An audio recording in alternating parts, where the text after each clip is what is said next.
Good morning, Vietnam. How is everybody doing out there tonight? It is good to be live tonight and in color. Let me get my bearings here for a second. All right, y'all. Let's see. You got to put this up. We are in Studio B tonight with a lot to discuss. I've got good news. I've got bad news. But mostly good news and not really bad news. So listen, let's welcome everybody in. Good to see everybody. Come on in, everybody. Settle in, get settled. Hopefully my image is not too blurry tonight. You know how Restream is. There's good things and there's bad things about Restream. For the most part, Restream works pretty good. Thank you, Brian. That is me. Everything you hear on the intro is me. Those are cover songs, but everybody, you go to Spotify or Apple Music, CHH. You can hear all my music on there. Let's welcome everybody in, and then we'll start discussing everything. Yeah, man, Ghostbusters in the background. We got Usu in the chat. We got Iron Wolf in the chat. We got Anakin's anger management therapist. You guys are so creative with these names. I love it. We've got Iron Wolf. What's going on? Yeah, I'm a Godzilla fan. We'll get to that in just a second, Iron Wolf. Just a second. Let's see. Fight the Good Fight. How are you? My Ruin. How are you? Perry fan. How are you? Good to see you, Perry fan. Blu-ray Anarchy. How are you doing, Blu-ray Anarchy? Ann Lives is back on YouTube. He's coming back, guys. Go check him out. Brian Esposito. Christian, what's up, brother? What band is that? Your intro music? That's me. I forget the artists because they're very underground artists that do songs for like Zombie 4, like Living After Death, but that's me. The intro music you hear is me performing all of that. So I'm glad that people enjoy it because, I've been a musician for 20 years now. So, I've been doing it for a while. I'm okay. I'm not great. I'm okay. Adrian James, good to see you. Big Rod. Matt Arnett. If there was a music video for Living After Death, there would be a lot of close-ups of tongue and intense stares. Kaiju Ninja 1985. We're going to talk about that. We're going to talk about Faces of Death. We're going to talk about some pickups that I have right here. We're going to talk about my bad news. We're going to talk about what you guys want to talk about. We're hanging out tonight, guys. You know how the shows go. I don't like having themes for shows because guess what? If I do a show that has a theme that you may not be into, then you're not going to watch it. And the reality is I want us to enjoy the shows together and talk about what the audience wants to discuss. Let me continue on real quick. Todd Bone, what's up, Todd Bone? Good to see you, Perry fan. Saturn video. What am I drinking tonight? Good question. We got a Dr. Pepper Zero Shug. I actually think these are really, really good. And I want to say this right now, guys. 35,000 subs. Cheers to every one of you guys. Thank you all so much. God bless y'all. I'm going to take a sip for y'all. This sip is for y'all. All right. Jason Morbies. Y'all are funny. Hunter, good to see you. JG, what's going on, man? Good to see you. Clever Ghost, how are you? Witch Hunter. Robert Kirkpatrick. Good to see everybody. All right, let's scroll up and start getting to the comments from this top, and then we're going to talk about what the news is. So let's do this super chat. By the way, drop a like on the show now because I'm going to give y'all the leprechaun clip. I know y'all want the leprechaun clip. I've got the leprechaun clip because of the audience sending me the clip. God bless you guys. I have a clip of it now. Thank you, Mr. Deadlights. I'm drunk on Angry Orchards, naked in my front lawn. Well, you listen to Planet Dirty, sir.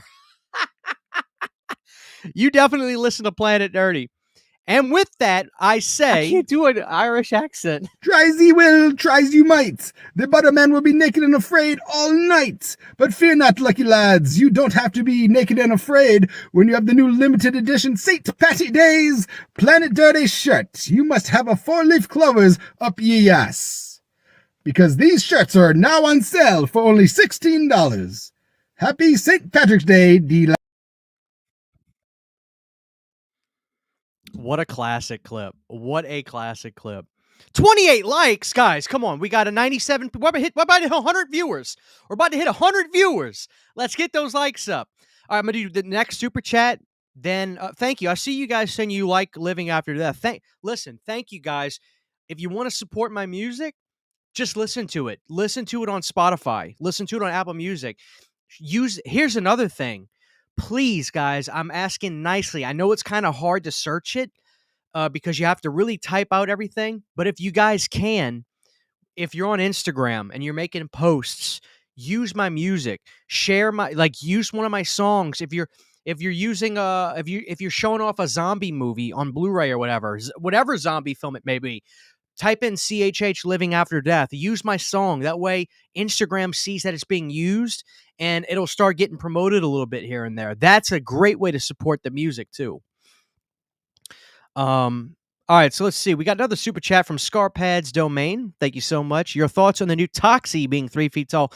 Scarpads, I actually did a short on that. The reality is I'm not sure how to feel, right? Because it kind of has a Toxic Crusaders look, right? Kind of like the bulky, kind of animated look. But it's supposed to be a hard R movie, right? Like a hard rated R movie. And if that's the case, the visuals aren't really selling that to me. So I don't really know what to think as of right now. I'll be honest with you. I really don't know what to think. I'm kind of conflicted. It's one of those cases where I'm just going to have to see the movie. Do I think it's going to be as good as the original? Absolutely not.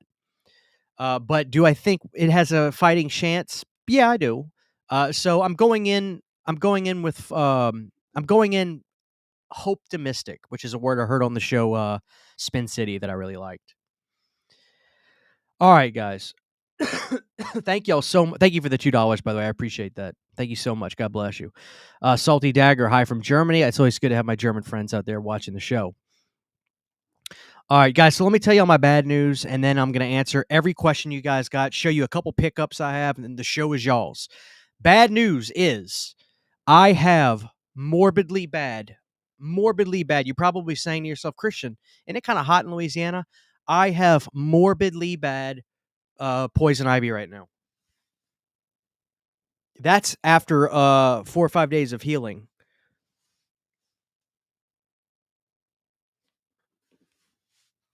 I got some right there. It's really spread on me.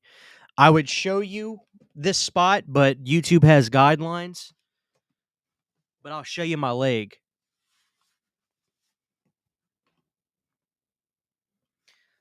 My private area is okay, but all up here is just swollen. It's all red. All of it is red. I didn't have poison ivy when I was a kid. I wasn't allergic to poison ivy when I was a kid. But for some reason, at 32 years old, I'm going to be 33 on April 8th, by the way. Just let y'all know my birthday is. At 32 years old, I'm highly allergic to it now. So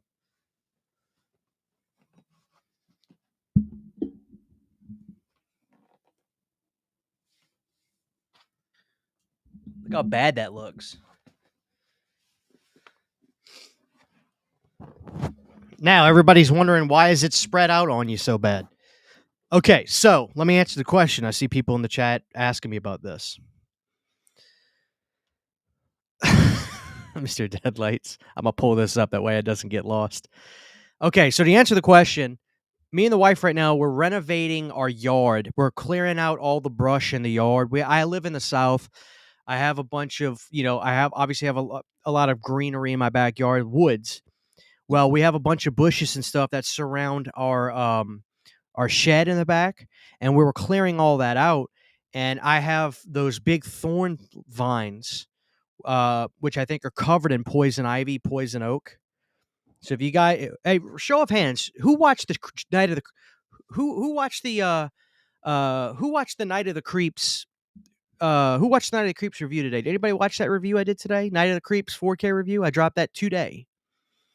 Who watched that? Let me know if you watched that. If you watched that, you'll notice I only lift my hand up like this so you could see the movie. I didn't want to expose the world to my hideous poison ivy. So that's the bad news. I was working in the yard. I think it gets on my hands. I it spreads. It's on my hands. I'm touching my body. It gets on me. If I scratch it, it actually can spread it. That's how it got all over me. The good news is I went to the doctor today. Good. People watched the review. Awesome. So you guys noticed I didn't really show my hands. I kept my hands out of frame. So the good news is I went to the doctor today. The doctor says we can fix you. Obviously, it's not like it's life threatening, but he goes, your case is really bad. I can give you a shot, but by the time the effects wear off, you won't be through the weeds yet. No pun intended. And you'll still be dealing with this. So what we're going to do is I'm going to put you on 2 meds. I'm going to put you on an anti-inflammatory med, and I'm going to put you on a med that will stop the itching. So, of course, I go to Walgreens to fill the prescription, and they say it'll be ready at 6:30. They close at 8. Of course, I don't get the text saying that my medicine's ready. So what happens? I got to go get the medicine tomorrow. So I wanted to get my body going tonight, right? I wanted to start taking the medicine tonight, right? But unfortunately, I couldn't. So now I got to get going tomorrow with the medicine. I'm ready to get rid of this, guys. I'm very subconscious about it. Who wouldn't be, right? It's ugly. It hurts. I'm pretty good about not itching it, but at the same time, guys, I'll wake up in the middle of the night. I'll wake up scratching myself. So I'm doing it in my sleep. So I'm very subconscious about it right now, but it is what it is. No, Sydney is not allergic to poison ivy at all. She's laughing about it. She's like, well, I don't have it.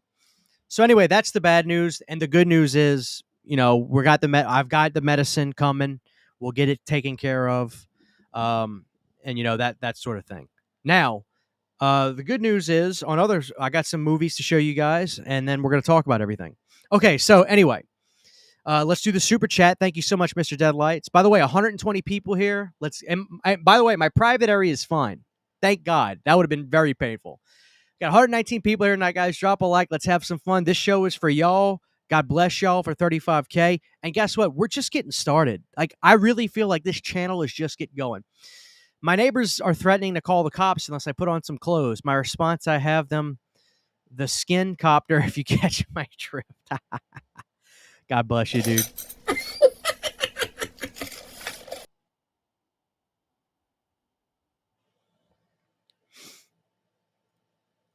All right, we're back. Thank you so much, man. I appreciate it. Now let's do some comments. I'll pull up. Thank you so much, Command and Console. I'm gonna pull up your super chat. I'm gonna do some comments first, and then I'll respond to your super chat. God bless you. Thank you. Because I don't want to skip too much of the chat. I don't remember if it was prednisone, Ryan. I don't remember. But I want to see what you guys were saying I want to see what you guys were saying about Night of the Creeps today. I saw it. Thank you all watching. Thank you guys for watching. The video is doing pretty good for my channel. We're doing good. We're reaching our targets. Your Night of the Creeps video was good, but the director's cut ending is more poetic to the film's spirit than the theatrical ending, although I get why folks are so. And my thing is this. That's fair. I think definitely, clearly, the way Fred Decker operates, that ending definitely is a good ending. But I think I like not necessarily drive-in, but I think I called it just kind of tongue-in-cheek, fun kind of dog ending with the dog spewing. I find that more. I find it more just. I don't know why I find it endearing to me, but I just do. It's honestly actually not the way I saw the movie first. I actually watched the movie. I think in that video I showed the original DVD. I had the bootleg DVD, which took 2 sci-fi airings of the movie with the director's version and the theatrical version. And I watched the director's version first. And then I watched the theatrical maybe like a month or so later. And I just thought it was just sillier. And I like that aspect of it. Plus, I love dogs. So I think that's why I gravitate towards the theatrical ending. But it is a shame that we didn't get that cut. So I told people, I'll tell you guys, please watch the review for specifics. But I told people it's a good 4K. But don't sell your Blu-ray. Don't get rid of your Blu-ray. And watch that video. You might actually want to get the Blu-ray release instead of the 4K release based off of those things. I had a buddy who got poison oak, got in special zone. We still call them oak balls. Walgreens is really bad at that. Yeah, what can we say? De Jesus, what's up, dude? Thoughts on Megan? Megan's fine. Megan's fine. Megan's fine. I'm ready for Megan 2 to see what they have going on. I hate poison ivy. Had to get shot in my ass every time I come in oh man. 50K by the end of the year, dude. You know what? We're gonna go for it. Mike's Horror Corner, what's up? Congrats on 35K. Well deserved. Planet Dirty has become one of my favorite things to watch, and I always look forward to new episodes. Keep it up. I'm gonna tell you guys, I'm gonna put Mike on blast a little bit real quick. Mike's a good dude. I've asked him to let me show off his collection to my audience because he has a gorgeous horror collection. I mean, beautiful, beautiful pieces. And I was like, dude, just it's not gonna be a live stream. Just like, let me send you a link one night. I just want to talk to you and let people see your collection. I'll think about it. I'll think about it. I tell you guys like my music. I'm gonna tell y'all something right now. I've told this to Mike. Mike is an amazing musician. He in my opinion, Mike has written probably one of the best songs I've ever heard. It's called "This Is Not My Place." Velvet Weekend. Please look them up. Please look them up on Spotify. Velvet Weekend, and listen to the song "This Is Not My Place." It's one of the most beautifully dark. It's this beautiful dark song that he wrote. It's amazing. Please look that up, guys. God bless you, Mike. Good to see you. Sergio, what's up? All right, let's get to these super chats. Thank you so much, Command and Console. Hey, Christian. I love the videos. Did you ever get the Arrow Video Critters box set? Critters is my favorite movie. Command and Console, great question. You know, I'll be honest with you. 2 different occasions, I put it in my cart. 2 different occasions, I put it in my cart and then I backed out for no other reason than just trying to not spend money. With that being said, I do think Arrow's box set looks so freaking cool. So it would not be something that I would ever. It would not be something I would sway people away from getting if they had the Scream Factory box set already. If I would just say, listen, if you think it looks cool and you're a big fan, go get it. But I just you're gonna make me regret it. But I just didn't get it twice. I love Critters as well. I think the original has a great song, "Power of the Night," that I need to cover, quite frankly. And I think Critters 2 is Mick Garris's best movie. So God bless you, dude. Thank you so much for the $5 super chat.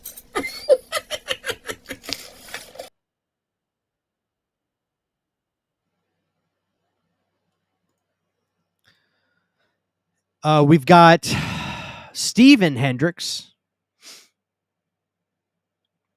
Let me get it pulled back up. I'm sorry. Steven Hendricks, thank you so much. Your new song gives Jason Takes Manhattan vibes. Dude, thank you. God bless you, dude. Thank you so much. God bless you, Steven. I really appreciate that. That's a huge compliment to me. Let's see what people are saying. Am I familiar with Whitechapel? Massive fan. Seeing them. I'm jealous. Yes, Whitechapel's great. I found them because I got recommended on Spotify after listening. I've been listening to a lot of Candlemass. And I think Whitechapel was a recommend from them. I could be wrong on the recommend, but I remember I was listening to Candlemass when I found them. Great band. Enjoy the show, quite frankly. Enjoy the show.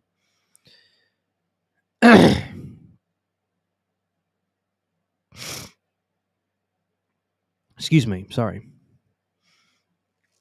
Here in the UK, Eureka released Night of the Creeps on Blu-ray. It's a great release.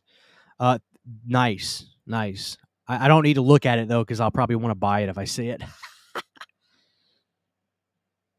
Rare occasion where I can catch a bit of a CHH stream. Cheers, dude. Thank you for being here. God bless you guys. Like I said, guys, we have over 100 people in here. I'd love it if you guys just drop the like. I see people saying, I didn't know you were going live tonight. If you drop the like, you're just telling YouTube, hey, I enjoy the live material. We'll make sure you know about it next time Christian goes live. You don't have to watch it, but I'd at least want you to know about it. I at least want you guys to know about it. Yeah, watch the Critters movies, Anton. It's great stuff. I love Deadstream. I have the Steelbook, Matt, from Deadstream. I thought it was a hysterical film. I thought I was going to hate it, but in reality, I actually thought Deadstream was a hysterically great found footage movie. I'm sure I'll see it. At some point, Jonathan. I don't know much about it, but then again, you guys know by now I don't watch trailers. By the way, after hearing your intro song for a couple years, I heard the original Gunship song at the gym. I straight up thought it was your song. I didn't know it was ever. Well, I've certainly never hid the fact that it was a cover, um, but I, I've certainly talked about it. But yes, I'm a huge Gunship fan. I wanted to cover the song, and I wanted to do it in a different way. As a matter of fact, I've been doing a lot of covers because people have requested and they like the covers. So it's funny because at first I wasn't going to put any of those on Spotify because I can't. You don't really make money from. First of all, I think I made 70 cents last year from my music on Spotify and Apple Music. So it's not like money would even be a factor or a reason to do music at this point in my life. I do it because I love it. But people would say, Christian, why isn't the Gunship song on Spotify? Christian, why don't you put I'm No Animal on Spotify? I was like, I guess if people want it on there, they want. I thought. Listen, I'm my own worst critic, the way most people are. So I'm actually really flattered when people say they wanted me to put my covers on Spotify so they could listen to them. So I put them on Spotify so people could listen to them. But yes, Gunship was one that people were like, dude, I want you please put your cover on there. So I ended up doing that. Like one of the ones that people were like, please just throw it on there was I'm No Animal, the Friday 6, and I was like, okay, I'll throw it up on there. And people seem to be enjoying those, so that makes me really happy. CHH, I want some advice. I've been looking into owning all of the Halloween movies. I don't yet. What's the best route? Should I buy the Scream Factory 4Ks or I'd have to have a little bit more of a conversation with you, Ann. I need to know what's important to you. Uh, I need to know budget, the type of collecting you like. I can get you squared away, and I can get you exactly what you want, or at least tell you exactly what you need. Um, but I'd have to have a little bit more of a conversation with you. Of course, money would be a thing, and of course, that would mean getting stuff that is um, in print. Obviously, I'm not going to try to say, "Well, go buy this," and it's something wildly out of print.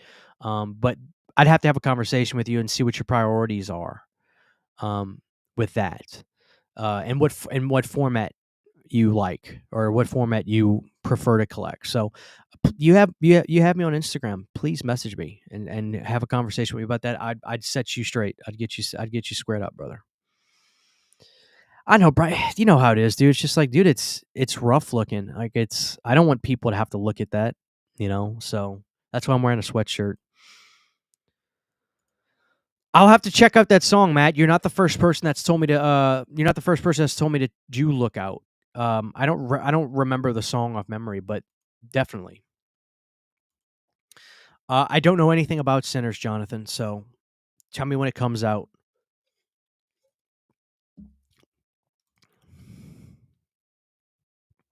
What I think of you being a Hellraiser noob? Um, it's kind of a badge of honor when you actually go through all the Hellraiser films because some of them are really hard to get through. Put it to you like that. I don't think Critters needs a 4K. Not everything does. I'm getting old secondhand DVDs like Christian. You know what's so funny? Dylan, my best videos I've done have all been DVD things. I've had so much fun with DVD videos. As a matter of fact, I got 2 movies I want to show you guys. Hey Todd, I'm not upset. It's fine. I can't say I was going to finish that book super quick anyway. I read it very leisurely. Like when I'm waiting for a video to export, I'll pick up the book and read a chapter or 4 or 5 pages while I'm exporting a video. You're fine. I'll probably forget what you said. I think I've already forgotten what you said anyway, so it's no big deal. One of the best films I've seen recently is God Told Me To. What a film, one of the best from the 70s, in my opinion. Yes, dude. Larry Cohen, probably one of my favorite directors of all time, without question. Mike, I agree. Magic is a great film. Any films that aren't talked about as much as you'd like to see on 4K? Great question. I get that asked a lot, specifically in horror. I would probably say, oh, it's so tough.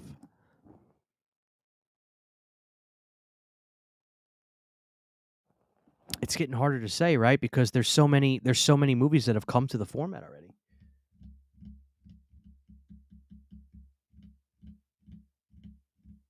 I was gonna say Ghoulies, but that has a 4K.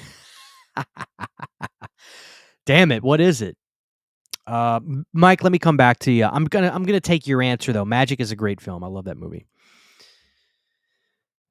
Bronson Wright Wolf with a $5 super chat. What are your thoughts on Mike Myers and Eddie Murphy playing multiple characters and using different voices in some of their movies? I think that's super talent. That's super talent. I think I think Eddie's underrated as an actor, quite frankly. I think he's a funny comedian, obviously, but I think as an actor, he's underrated. I mean, look no further than Nutty Professor. Um, are you kidding me? Like Nutty Professor is like one of my favorite comedies of all time.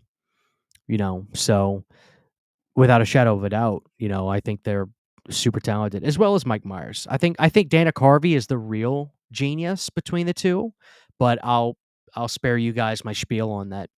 But now I'm a Dana Carvey guy. Thank you so much, Bronson Wright. God bless you. I won't overdo the Leprechaun clip. I'll just do it. I'll do it sporadically. Thank you so much, Bronson, for your question. Great question. Well, the thing is, it's just like, everybody's got their own channels to do, so we all can't be like, hey, when are you going live? Hey, when are you going live? I love Piz. I would never try to compete with him. That's one of my heroes. I love Piz. He's like a big bro. So, hey, CHH, been listening to you on Spotify. Love the music, and I can tell you love making the music. It's a vibe. God bless you, dude. Thank you for listening. Thank you so much. JG with a $5 super chat. God bless you, dude. Thank you so much. I know you hate people hyping flicks to you. No, that's fine. My punk rocker comes out of me, but no, I don't mind. Let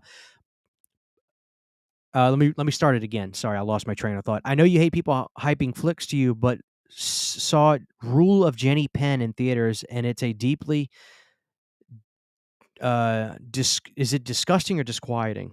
That may be a word I'm not familiar with, dude. I'm from Louisiana. Psychological horror film. Lithgow is why didn't you say Lithgow from the start? I tell you what, I'm gonna write that down on my phone. Rule of Jenny Penn.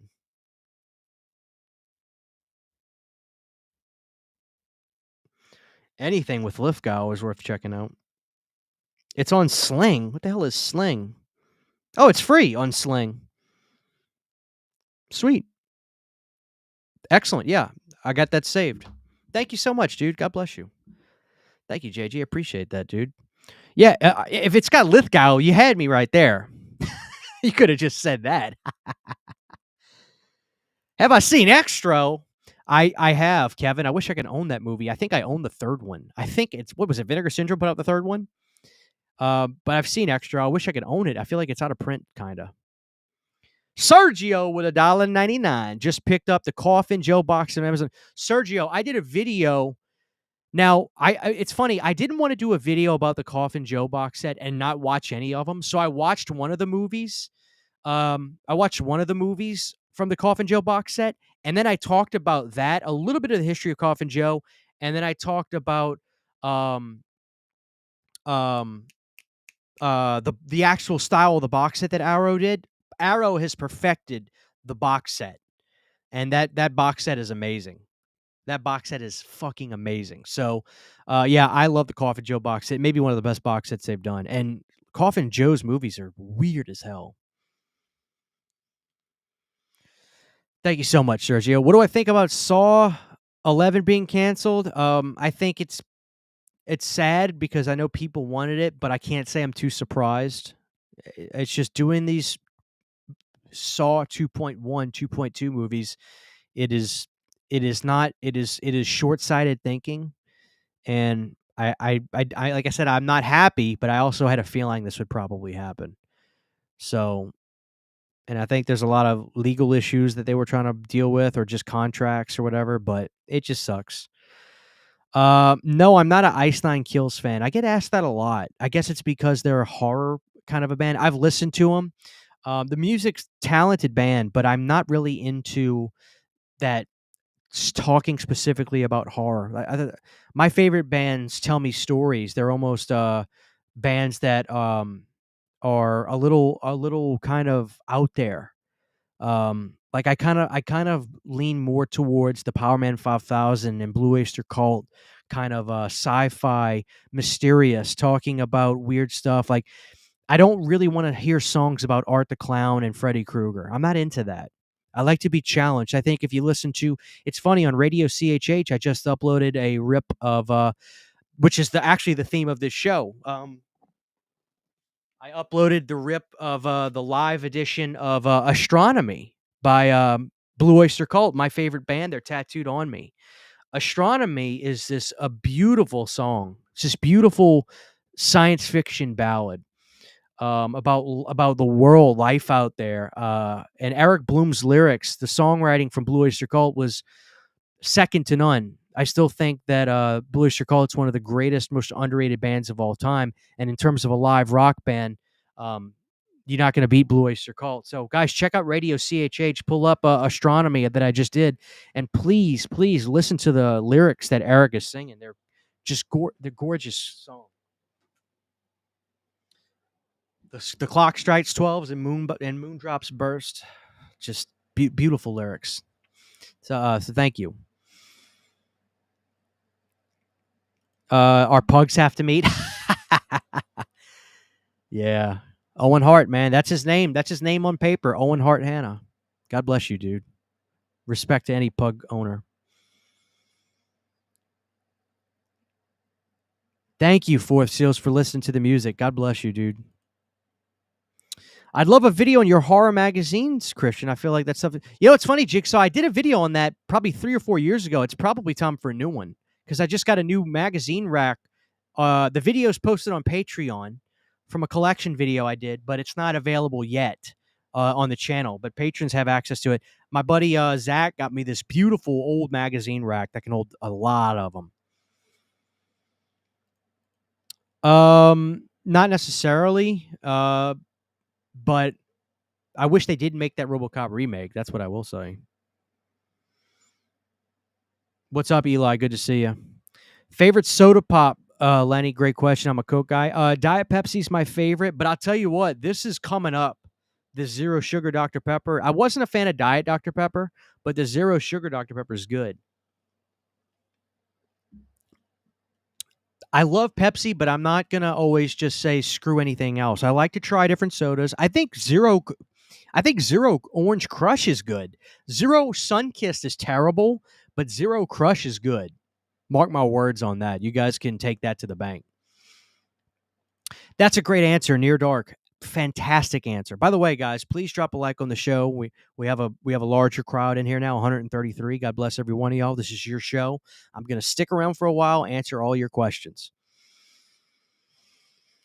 Dracula 2000 on DVD. Oh, man. I can't remember if those movies were any good. Wasn't Omar Epps in that? Thank you so much, Mr. Deadlights, for the $2 super chat. God bless you. Best way to buy horror vinyl. Horror vinyl's tough. Discogs is the end-all, be-all. If you want something, you'll find it on Discogs. But always go to your flea markets. Always check those little hole-in-the-wall places. You absolutely, positively, without a shadow of a doubt, never know what you're going to find in these places. So that's what I'll say. That's your answer. But always know where your fail-safe is. Discogs with a horror vinyl. I would prefer own them on 4K, but it's expensive buying them separately, plus $95 to $2 box set. The blow my surely, so I didn't know if that was a cheaper option. Yeah, if just owning the films on high definition is your thing, dude, I can get you some good deals on Blu-ray. And if you're not worried about a bunch of special features, I can give you some options, dude. Like I said, get with me on Instagram, and I'll get you situated. I'll get you situated. But you definitely want to own the films. And if you're not worried about having them in separate cases, I can get you a good Halloween Blumhouse trilogy Blu-ray set. Probably cost you about $30, maybe even cheaper, quite frankly. Hey, dude, I'm fucking psyched for the Beyond 4K. Are you kidding me? I can't wait. PP Dangler, a member for 17 months, dude. That's awesome. CHH, what's up, my man? Finally able to catch you up. Glad to have you, PP. Let's see. The Cobwebs channel did a really good video review of how Fulci is. But yeah, that dude's got a great channel. Great channel. I think I did. I think you might have told me about Moon. It's hard to keep up with stuff, Fight the Good Fight, as you can imagine, with trying to be a YouTuber making videos and talk about stuff. So it's always hard. I have a perpetual to watch list. You understand how it can be, but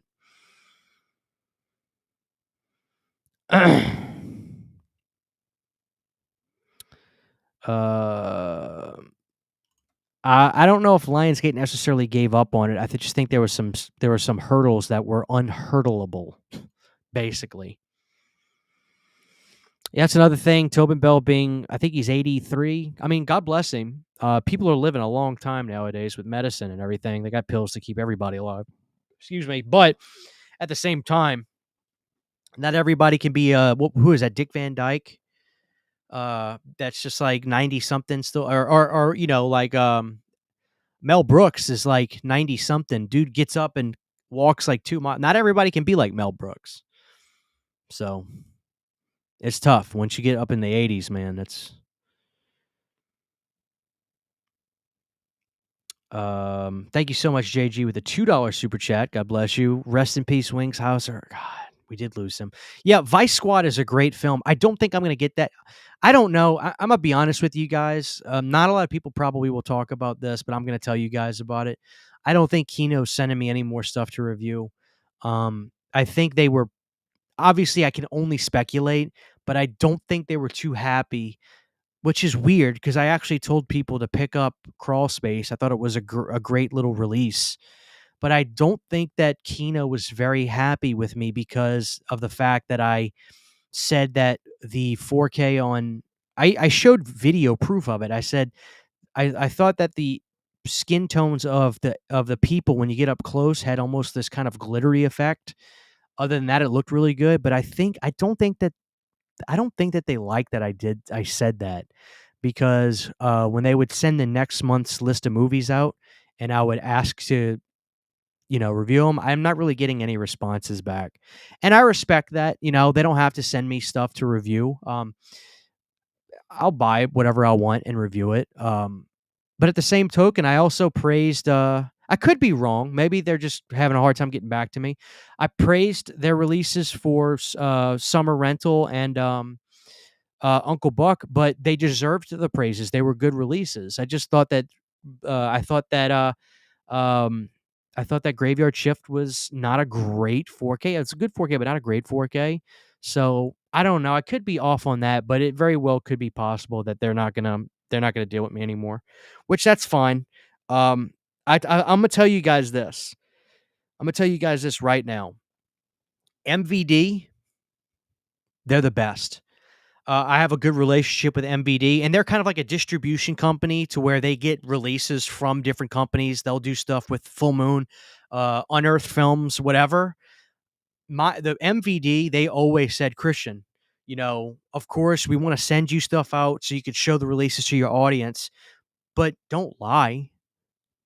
We want you to review the title. We want you to review this. And they're awesome. So MVD they always tell me, be honest with your audience. Don't bullshit nobody. So that's how that kind of stuff goes, guys. I don't know if I want to be honest with you guys about that. So, but thank you so much, JG. I appreciate that. We got a $2 super chat from Steven Hendricks. Throw me an 80s movie to watch for bed tonight. How about this, man? A little Godzilla versus Biollante. Got the Criterion release. I was watching that before the show tonight, guys. How about that? How about those apples? Look at that, guys. It was gorgeous, by the way. God, what a 4K that was. No, how about this? Non-horror, I would say Summer Rental. Speaking of, go watch that with John Candy. Hysterical movie. We got 99 likes. Come on, we got 146 people here, guys. Drop a like. And horror, go classic, Steven, and go Friday the 13th, Part 6, Jason Lives. I got this today, this DVD, because I have a funny video I want to do.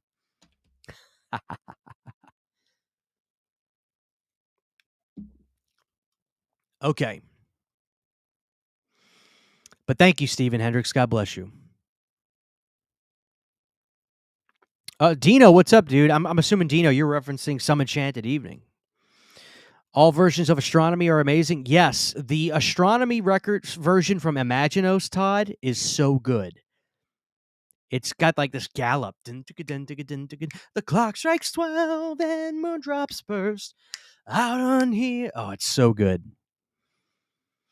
Thank you, Saturn. Great taste in music, man. You spin it often. Wow. I didn't know we had so many Blue Oyster Cult fans tonight. I love that. Oh my God. I'm so behind on the comments. Thank you that you guys are fans of Blue Oyster Cult. Thank you. God bless you guys. I love the use of veterans in the psychic war. Heavy Metal. Heavy Metal is a great movie. Thank you. $1.99 from Sergio. Nothing But Trouble from Aykroyd. What the fuck? That's another movie that needs a 4K. I came from the party to get naughty. What's he say after that? With the big nose on? All around the world, same song. I love Nothing But Trouble. Digital Underground. Bombastic Reviews. What's up, dude? Dude, hey, I'm coming to Nashville. If anybody wants to see me in Nashville, Tennessee, April, the weekend of Easter, Friday and Saturday, I will be at the Full Moon Horror and Tattoo Festival. I will be in person. Come see me. And come see Jonathan. We're going to be in Nashville, Tennessee. We're going to get some barbecue. We're going to get some more barbecue. I'm ready to have a good time, man. I can't wait. It's going to be great. Thank you so much, Sergio, for the $1.99. You know what, Todd? I liked it, but I can't find myself getting it a whole lot after I finish this case I have. But that's just kind of how those limited drinks works, right? They're such a specific taste that you'll burn on them. You'll burn out on them pretty quick.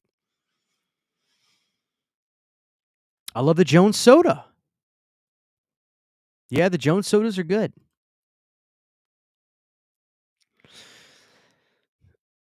Well, let me address what Wayne's saying. Kino expects shillings for a review copy, not very trustworthy. I don't think it's that, Wayne. I think the reality is this, Wayne. I think the reality is this. I think a lot of people may just kind of show the releases that are coming out, and that's like just almost like an advertisement for the review that the movie is available. I'm not judging people that just show the movies that they bought on camera. They have every right to do that. I go a different direction. I like to talk about I like my reviews to be 80% about the actual movie, my thoughts on it. Then I'll give you my thoughts on the release. That's the way I operate. That's why this channel is a grassroots channel. You know, this is a grassroots channel that is not funded by the people per se, but the audience has made this channel successful because I've gone about the way I operate, not necessarily in a unique way, but a very earnest way. I feel is a very earnest way. And that's why this channel is successful, because a lot of you have found it, and you do I'm very honored when people say, hey, I like the way you do your reviews, because, you know, I want to know if you like the movie. What is your thoughts? Do you think the movie's good? So I appreciate the response I get from the fans and the viewers of this channel. But my point is, I see it both ways. I can see why Kino, and I could be wrong. But I wouldn't be surprised if I don't get a whole lot of Kino stuff. And you know what? That's fine. I will buy stuff I'm interested in. And if I am happy with the release, I will tell you to buy it. Or, excuse me. I will tell you I recommend it. And if I don't like it and I buy it, I will tell you, go ahead and pass on this. It doesn't affect me either one way. And I don't want you to have a negative perception of Kino. I just want you to see it from my side of this kind of situation. That's all I'm getting at. Saturn, I need to give it a shot again. It's been some time. They need to have Code Red, Diet Code Red. Apparently it exists, but it's never in stores. I want Diet Code Red. That'd be the most popular drink in the world. I'm gonna try that. I do love Baja Blast. I'm gonna start kind of bumping through the comments a little bit quicker to catch up with everybody. CHH, I know you have your own small business, but are there small businesses that you support besides your own? Of course, small businesses are the livelihood to any sort of unique culture we have in this world, and that's actually a really great question. So I'm glad you asked it. In terms of clothing, big time. I go out of my way to support Gutter Garbs. I go out of my way to support Terror Threads. I go out of my way to support um, Tapes from the Crypt, which has really unique designs, and companies like that, because of course you can go to Walmart and get a Michael Myers shirt, and you can go here and there, and there's nothing wrong with that. I would never say don't go to Walmart and buy a Halloween shirt. Who the hell am I? Because they're in everything that I could tell you not to do. I'm sure there's a hypocritical thing about me that would be silly for me to say something like that. But I think it's really great to support artists making shirts and art for movies that we love that cannot be done in a factory and things like that. And I implore you guys to really stay on to try and support. Of course, you're going to pay a little bit extra for some of those shirts. The same way you can go to Walmart and buy an apple butter wax melt for $3 and I charge $5. But the difference is, and I'm going to tell you guys, the difference is the same way that small businesses and other aspects do. You may pay $28 for a Friday the 13th Final Chapter shirt from Gutter Garbs or Terror Threads, but the design is tenfold of anything you could get at a department store. If you buy a wax melt at Walmart, sure, you can get it $2 cheaper than what I'm going to sell it to you for, but the difference is this. And ask any of my customers, please go to my Etsy store where we've sold over 3,400 wax melts sold. Go look at the comments. They'll all say the same thing. Go look at the reviews. The melts last longer. The scents last twice as long.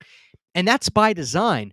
We have studied the way melts are sold in the stores. We've tested them to see how long the scent actually lasts after a couple meltings.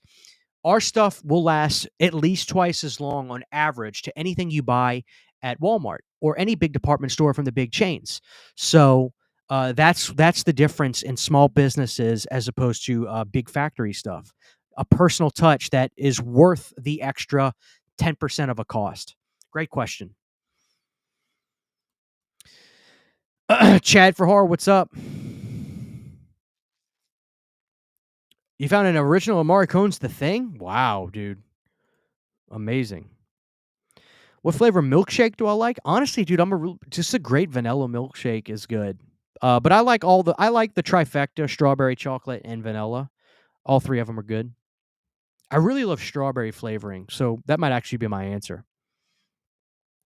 Zen, we're just waiting. We're waiting. I got some people I can go ask, but I try not to bother them too much. But I can assure you this: as soon as I know, you'll know. I can promise you that. I would anticipate we'll get some word about that sometime in early May, late April. So about a month from now.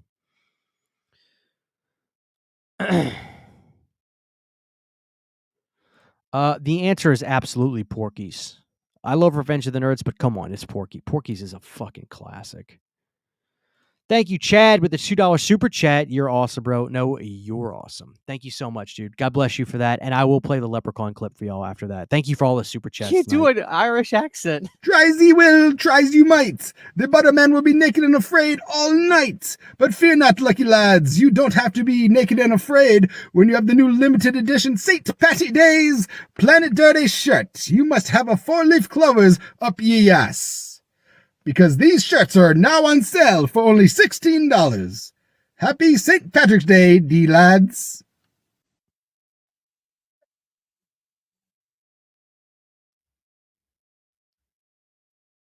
That's such a funny. That is the funniest Jamaican accent. Did you pick up the Keep from Vinegar Syndrome? Also, you got to recommend the Tenant more people. It's definitely Polanski's. Giat. Yes, I did get the Keep, and I I did also review The Tenet. I reviewed it, Gyat. And the funny thing is, I didn't realize that was Polanski in the movie because I didn't realize it. I think I just happened to like go pour myself a drink while the opening credits were rolling and it says starring Roman. And so I reviewed the movie saying I thought the actor who did it was good. People were like, Christian, that was Roman. I didn't realize it. So I got raked over the coals for that. But it actually showed me being a little bit unbiased, I feel, because Polanski's a criminal. No doubt he's a criminal. But it didn't color my viewing of the performance because I didn't know that. So I said the guy who starred in the movie was really good. But yeah, the Tenet's good. I don't like Rosemary's Baby. So I think that movie's just boring as hell. Fachi, what's going on, dude? Good to see you in here, Fachi. Go check him out, Fachi Cinema, everybody. He tries to get me on his show every so often, and I begrudgingly do it. No. He's fun. It's always a fun time with Fachi. He's a good guy. Go check out Fachi Cinema. He's a really good guy.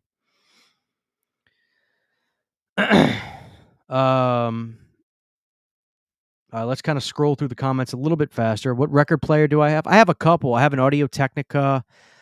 The numbers are all over the place. It's the base model Audio Technica, and it's really good.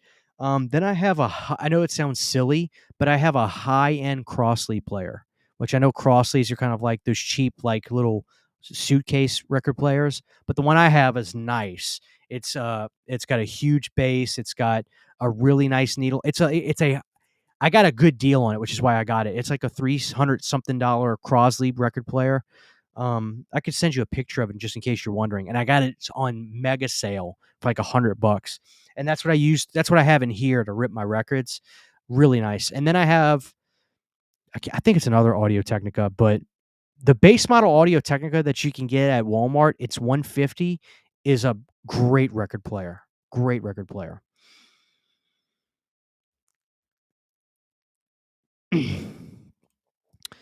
My brother is on a Seagal kick. Any other recommends other than Under Siege and Glimmerman? Yeah, the one. It's funny. I have a poster of it right there. Everybody that sees this on my YouTube shorts, they won't comment on what I'm talking about. They'll all say, "Dude, nice Mark for Death poster." Mark for Death. I rewatched that. JG, I'm gonna tell you something. Mark for Death is legitimately good.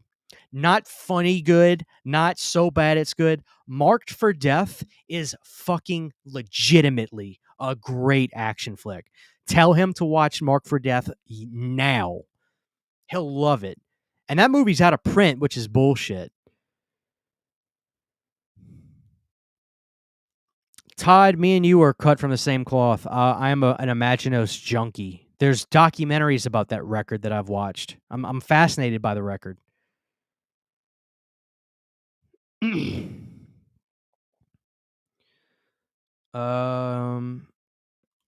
Some Enchanted Evening is the only BOC record I've ever owned. I love it. Michael, I've got every one they've ever done, my man. I love Blue Oyster Cult. One of my favorite bands.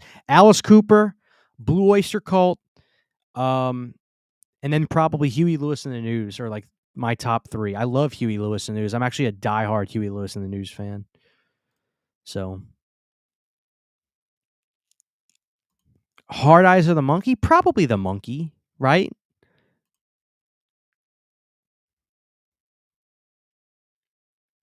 Watching from Japan. That's awesome, Hank. Thank you so much.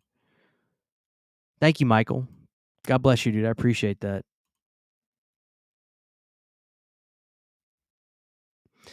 Listen, I'm going to watch Happy Gilmore 2, but I'm going in with the expectation that it's going to be abysmal. I'm going in with the expectation that it's going to be abysmal.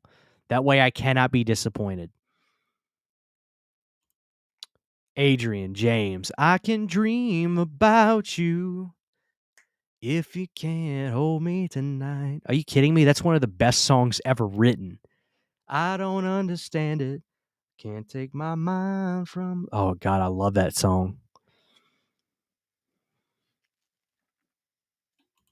Do I remember nothing? Yeah, we were talking about that earlier, Brian. You might have not hopped in at that point, but yeah, we were talking about Nothing But Trouble. I love that movie.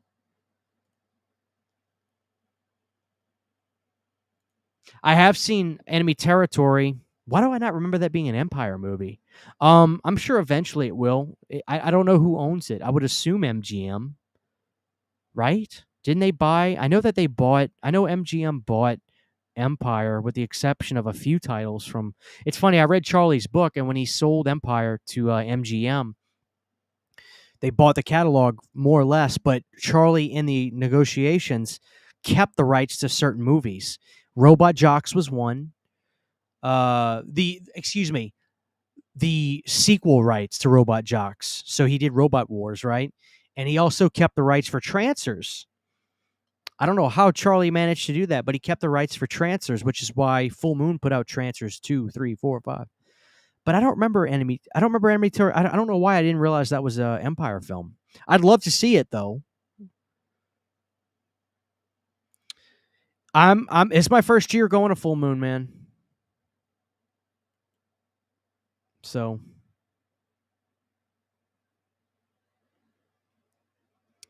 I want to normalize this too. I have an awesome Michael Myers shirt at a thrift store today. I go to Goodwill all the time just looking for like kind of hidden gem DVDs and VHSs. I am not above getting a cool looking shirt from Goodwill. I ain't above it. People that judge that, I can't stand that, man. I'll go in Goodwill and look for all kinds of cool shit.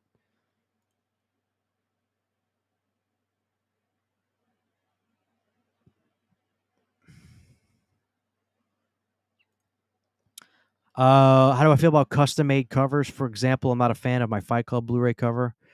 I made a custom one and we'll print it. What do I think about that? How do I feel about it? Dude, there is so much going on in this world today. The last thing anybody should worry about is somebody making a custom slipcover. So go ahead, have fun, dude. You ain't hurting nobody. There you go. They do last long. Yes, I do. I use Terra Threads a lot. Terra Threads were like the first company that actually showed some love to Puppet Master, which was a lot in my book. What is flashing back there?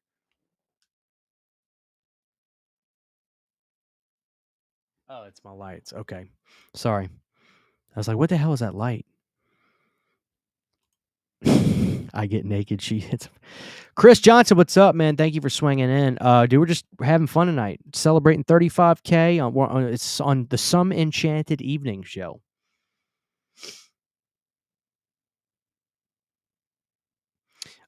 All due respect, man. Polanski's movies for the most part don't work for me. I don't like Rosemary's Baby. I'd rather watch It's Alive. Larry Cohen's It's Alive. That's my movie. Right? Like that's my evil baby movie. I'm a Larry Cohen mark. What's going on, Frosty boy? Cheers. That's right. Mark for Death was directed by Dwight Little, and I'm gonna say something that a lot of people ain't gonna like here. Nobody's gonna like this. Mark for Death is his best movie he directed. There we go. Just gonna get out the way.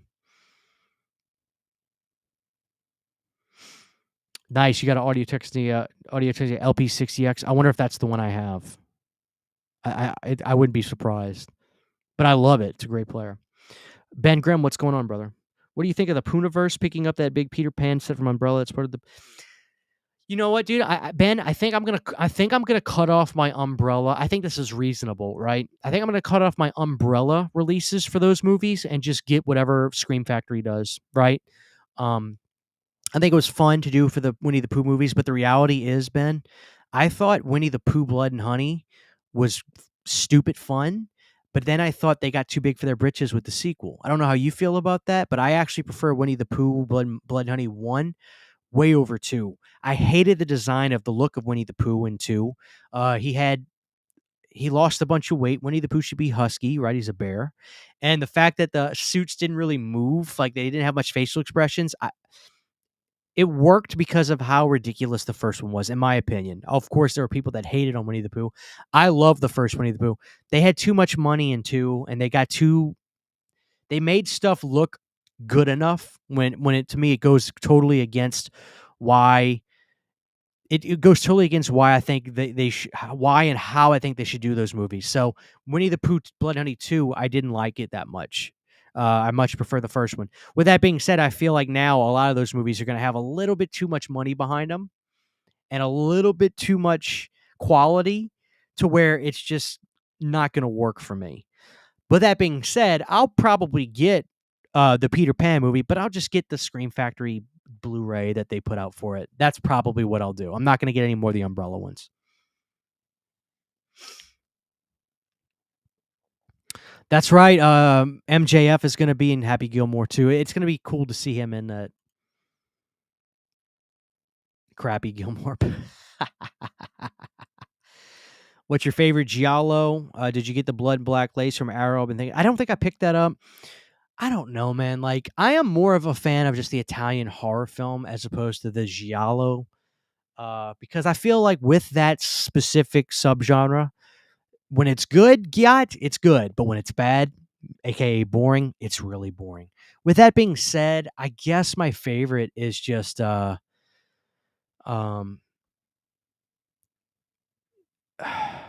Creepers is a giallo, right? If that is, then that's my answer, aka Phenomena. If not, then I would just swap right back a couple years prior to Tenebrae, which I think Tenebrae is fantastic. Tenebrae is fantastic. But if you guys consider Phenomenon one, which I feel like by definition that is, but maybe not, because there's a little bit of like a supernatural element going on with Creepers, aka Phenomenon. I know that giallo gets misused horribly. It's kind of like mistaken as just an Italian horror movie today. So I'm trying to be pretty specific with my definition. So, fire of unknown origin took my baby away. Fire of unknown origin took my baby. I love that song. Oh, they never put it out on DVD. Damn it, they need to. I have a buddy that has it. I am wearing him. Oh wait, never mind. I have the Empire of Scream set. The initial Empire box set that Full Moon put out, where Charlie got the okay to put some of the Scream Factory titles in that box set. I have a buddy who has it. I'm wearing him down, trying to get it from him. Okay, Faces of Death. Let's talk about it. Okay, so I've been called a liar. I had people message me, say, why would you make a video just to try to get views? I said, what are you talking about? I showed on my video. You guys probably saw that video. I showed on the video me at Walmart grabbing Faces of Death off of the shelf. I grabbed it. And people thought it's a small section of people. They thought I was making it up. They didn't believe me. But that's the internet for you. You could prove something on video and they're still going to call you a liar. Anyway, I've been told by a number of people that have reached out to me after that video that I think it's being pulled. And as a matter of fact, somebody posted this in the Dead Pit Facebook group that I saw today. The slot where Faces of Death was, the tag has been replaced with a different movie that's a box set that's going to be taking the place of that SKU. So if you got that Faces of Death DVD, consider yourself lucky. It's gone. I really think so. I think it's gone. They're not going to sell it online, and they're not going to sell it in the stores. So I got lucky. You just got lucky. I believe your deadly lies.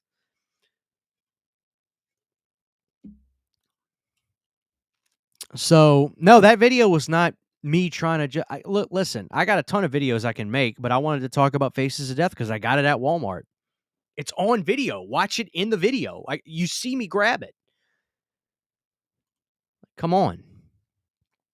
Thank you so much, Brad Hawk Talk. Thank you for that. I think we're gonna hit 50K by the end of the year. I think we can do it. And any little help you guys do by sharing out a video or just telling your friends about the channel, man, that'll help a lot.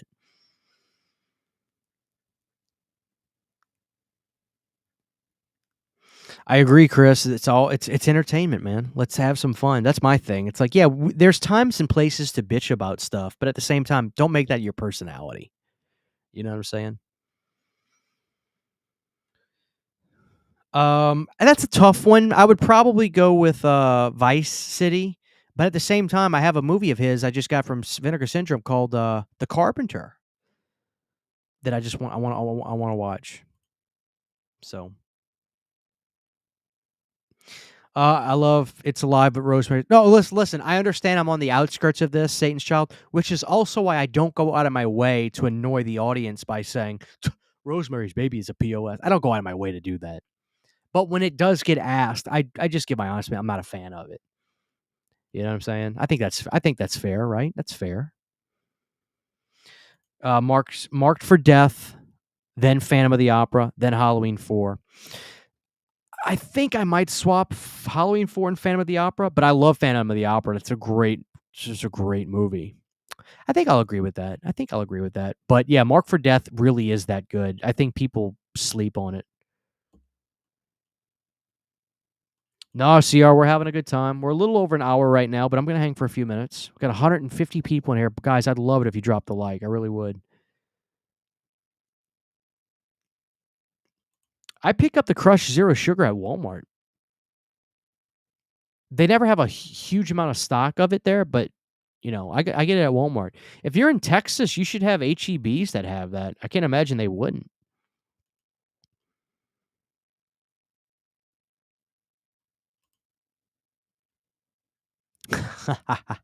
Yeah. I'm glad you're watching Alf, though. I love Alf. I got into Alf last 2023, 2 years ago. I fell in love with the series. That Scream Factory box set's good, but I'll tell you what, if you want to get, there's a video I did on the 10-disc box set, that Scream Factory did. Go watch my video on that. That might work out for you, and it won't cost you a total arm and a leg. Go watch my video on that I did. Just type in Halloween 10-disc Blu-ray set. You should see my video for that.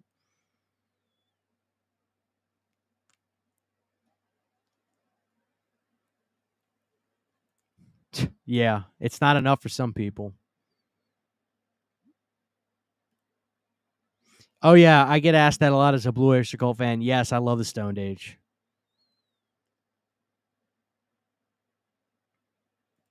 Nice, dude. You got it. Very, very nice. Thank you. Thank you, thank you, thank you, thank you.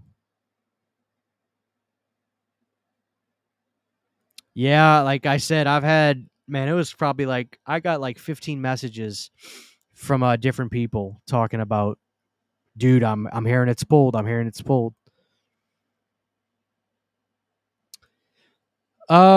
Both of them are good martial artists, but I think Steve Blackman I think he literally was a lethal weapon. I don't think that was a gimmick. I think he really was a lethal weapon.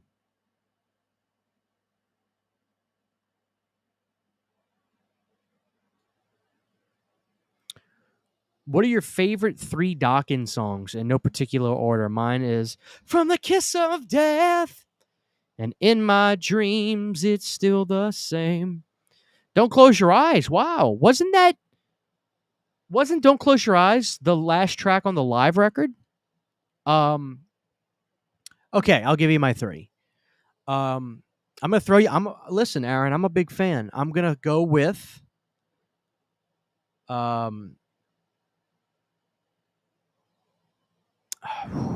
that is tough.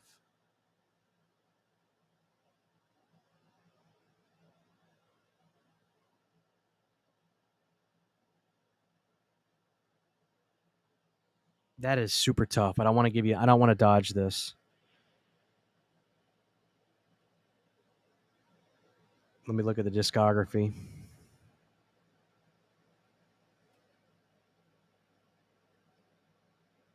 Okay. I got it. I'm going to throw you with a loop right here, Aaron. The first song comes from Dysfunctional, Too High to Fly. Great 90s track. I think Don sounded great. The next one I'm actually going to go with is Don't Close Your Eyes. I think is a great track from Tooth and Nail. And then my favorite song is Alone Again. And I will die on this sword. The best record that Dokken did was, in fact, Tooth and Nail. I love that the guitar sounds like a chainsaw. I think Don's vocals are just amazing. Then I think the second best record is actually Back for the Attack. Now, the record version of Dream Warriors is not a great version. If you guys watch Radio CHH, you'll see that I have the 12-inch single version of Dream Warriors, and the song has a slightly faster BPM, which means beats per minute. And because of that, and then the mix is different. The mix on the single for Dream Warriors of the 12-inch single has a warmer, bassier mix. So the low end is bigger on the single version of Dream Warriors. So when people talk about Dream Warriors, they need to realize that there's two different versions. Now, by the untrained ear, you wouldn't notice it. But now that I've told you guys this, I want you to listen to me. Go pull up Back for the Attack, put your headphones on, and listen to Dream Warriors from the record. Then go on YouTube and type in Dream Warriors single version. You're going to notice that the pitch and speed is slightly higher and faster, and that the mixed low end is thicker. The single version is hands down the better version. But I think people sleep on Dysfunctional. I think it's a fantastic wrestler. I mean, somebody said wrestler in the comments, and I just completely just read something that has something to do with it. Jaden actually was the one who said it. I think Dysfunctional is a fantastic record that came out in 95 that was supposed to be a Don Dokken record. But here's another thing that people don't want to be ready for me to say. One of the best records Don ever sang on was actually the Don Dokken Up From the Ashes 1990 record, which would have been the best Dokken record to date had that been a Dokken record. Songs like Mirror Mirror, songs like Nothing Left to Say are amazing Dokken songs that I think were kind of written as Dokken songs, but ended up going when George went to go do Wicked Sensation was a big hit with Lynch Mob, and then Don did Up From the Ashes. Up From the Ashes is probably the best Dokken record, but nobody's ready for that because nobody ventures out with Dokken. Anyway, whew. I did see that Spinal Tap has a sequel coming. I love Spinal Tap. I used to watch clips of But These Go to 11. And then the Stonehenge stage show, just hysterical.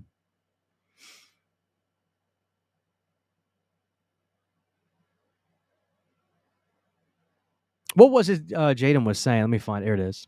There's a Japanese wrestler that uses Dream Warriors as his theme song. What's interesting is there's certain bands that Japan loves. Japan loved Slaughter, the band Slaughter. Their records in '95. Slaughter had a record that came out. I forget the name of it. It's got a snake with a girl. She has a snake tongue. It's a good record, but in '95 in America, nobody was listening to Slaughter because they were a glam hair metal band. But in Japan, their record sold super well. Dokken was a band that Japan really loved because they love guitar players. So they really loved George Lynch. And Dokken always had I think Japan loved when if you guys remember Dokken's live Beast from the East record, they had this great samurai kind of character on the front. And then on Tooth and Nail, you got this big kind of kaiju monster hand coming out. So Japan kind of took a liking to Dokken, and they always would fill out arenas in Japan. Dokken would play 30, 40,000 people in Japan. So that doesn't surprise me. And Dokken's still very good in Japan. Japan paid Dokken millions and millions and millions of dollars to reunite in 2016 with the original lineup.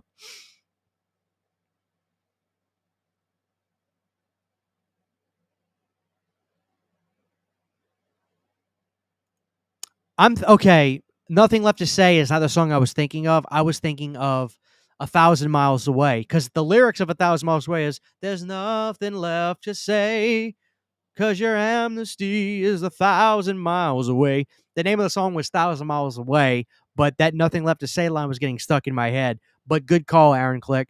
Because there's nothing left to say. That's that song. I know that song you're talking about. Great song. I got confused, but you got me. Good catch on that. Because I don't want to sound like a poser. I know my Dokken. Yeah, and I mean, people shit on Don's voice, but he wants to perform. Let him perform. I actually thought the record they put out last year was good. The single that they did, Dylan. What was the single? I'm a visitor tonight. Damn it. I'm a fugitive tonight. Was that it? The song was good. Out of the Cellar is one of the best debut albums of all time. I'm actually a really big fan of not I love Detonator, their 90 record, Aaron, but the one right before it. I want a woman, not some little girl, having grown up in daddy's little world. I want a woman knows how to love me. Yeah. What's the name of that record? That was 88. That's a great Rat record. That's probably my favorite Rat record. Way Cool Junior. What the fuck was the name of that record? I listen to it all the time. That's my favorite Rat record, Aaron. That one. It was 88. Yeah, I can see that. It has a cool look to it. Reach for the Sky. Danzig I'm a big Danzig fan. He's kind of a prima donna baby. He did deserve to get knocked out because he has an attitude, but I love the first 3 Danzig records. What can I say? And I love the Misfits. Are you kidding me? But I'm also a Graves Misfits guy too. Detonator is a sensational record. I want to say Detonator has hits on it. Just came out. If Detonator would have came out in 85 as opposed to 90, it'd be a different conversation. You'd be hearing every Detonator song on the radio today. But Detonator was a masterpiece of a record. I think it still went gold. But my point is, that record just came out 5 years too, even 3 or 4 years too late, quite frankly. But yeah, the ballads in that song, "Giving Yourself Away," the opening track of "Shame, Shame, Shame." God, amazing songs on there. Amazing songs in there. Fairly fair. I listen to Tangerine Dream somehow more so because of movies that I see, which I think The Keep was a movie that they did.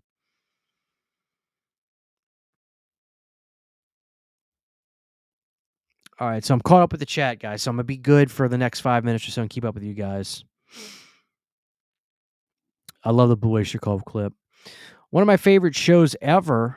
I saw Blue Oyster Cult at the bar in Long Island, New York, under the Soft White Underbelly name. I think they still pop up at bars in New York for some time. Wow, was this like did they do a secret show, Todd? Or no offense, like, are you that old? Because if you saw Soft White Underbelly, holy shit.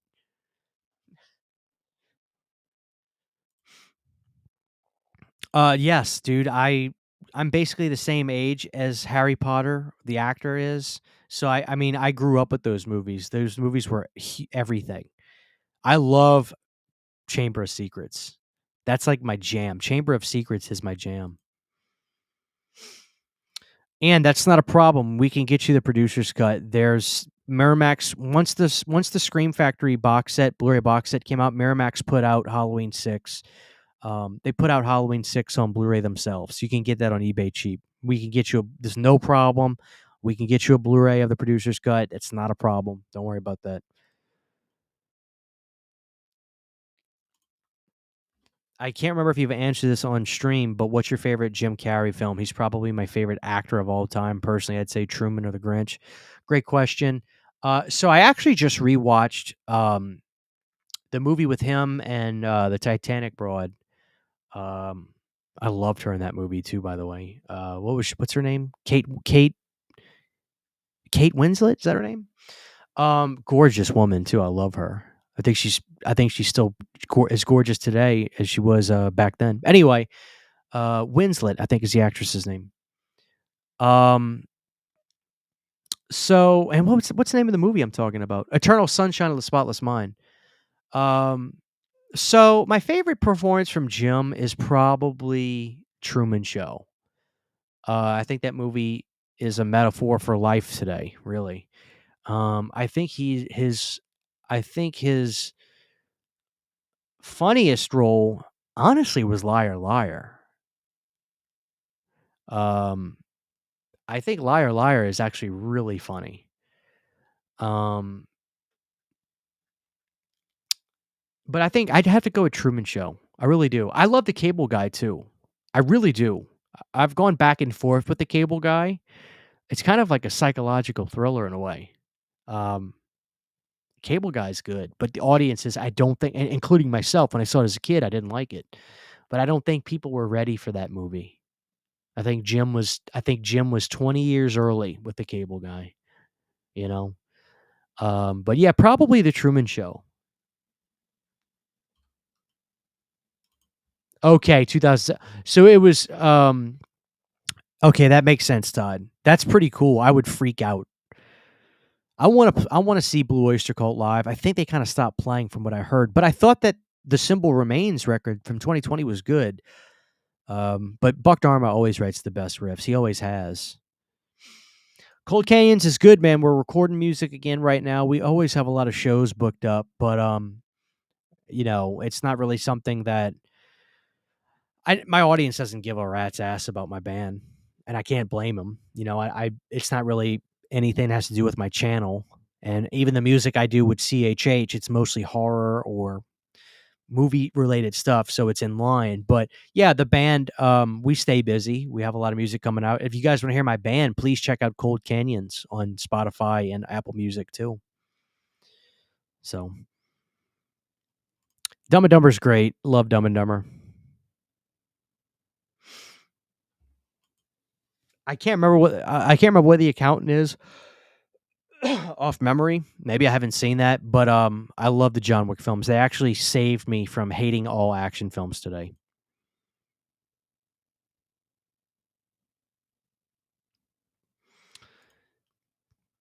Oh, Ben Stiller did direct that. Yeah, it's funny. Like when I saw the Cable Guy as a kid, I despised it. I was like, why is this not funny? Like I didn't get it. And then I'd watch it again like 5 or 6 years later. Then I would like it. Then I'd watch it another year. I'd watch it again another 5 or 6 years later. Then I didn't like it again. Then eventually I got to where I loved it. And from what I hear, a lot of people were like that. A lot of people they didn't really get it at first. But I think the Cable Guy needs a nice 4K release, probably from Kino, but I think it deserves it. And I know that Ben Stiller's had movies come out from Kino, like Mystery Men and others he's done. So I think eventually we'll see a 4K of Cable Guy from Kino, but it deserves it. I think it'll get a new audience that way too. So yeah. Yeah, I'm a fan of it now. I don't think I've seen The Majestic. I don't think so. Man in the Moon is good. I'm a big Jerry Lawler fan, so Bruce Willis turned 70 yesterday. What are your top 3 favorites of his? Great question. And I know he's doing okay, but I know he's not really verbal anymore, which is sad. Definitely Signs is one of them. I think he's great in that movie. Die Hard with a Vengeance, easily. Easily Die Hard with a Vengeance. And then I would say try to go out of an action realm. I'll stick with action. I'm gonna say what's that sci-fi movie he did in the late 90s? Fifth Element. I'd say Fifth Element. I love Fifth Element.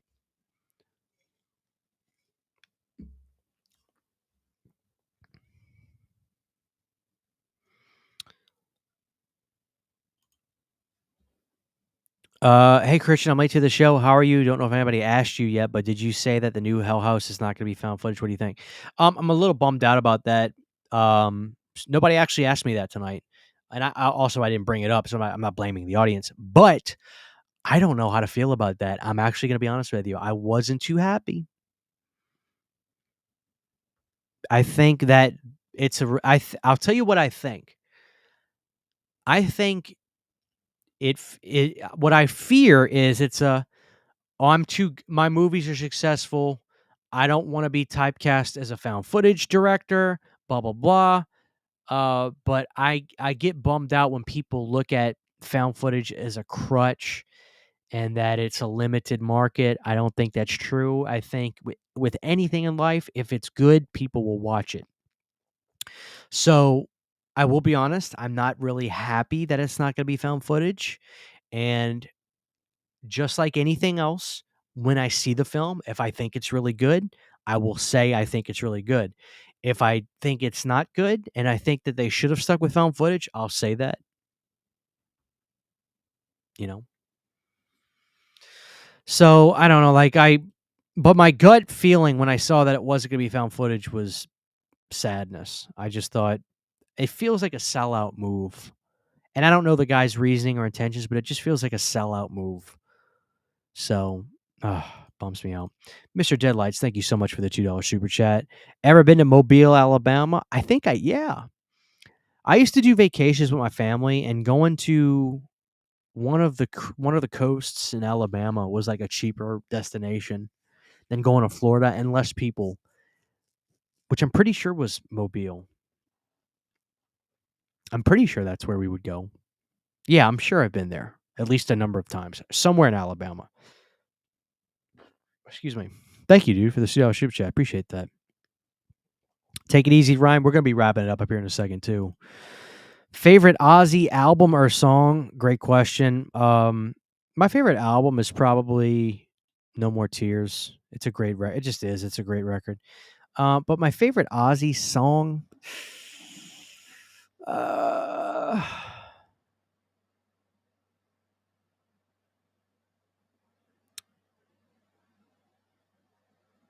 I take that back. My favorite Ozzy record is The Ultimate Sinner, and my favorite Ozzy song is Shot in the Dark. That's my favorite album. Good deal, and you know where to find me if you need any help, dude. Gulf Shores. Yeah, thank you. Gulf Shores. Marilyn Manson, any day of the week. I'm gonna actually piss people off with this. Not a Nine Inch Nails fan. Not a big Trent Reznor fan. Nothing personal. I'm just not a fan of the music. Manson every day of the week.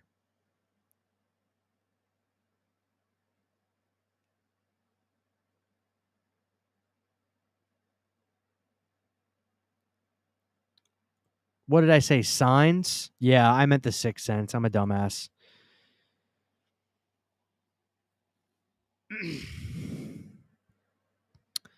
The Stuff versus The Blob, 88.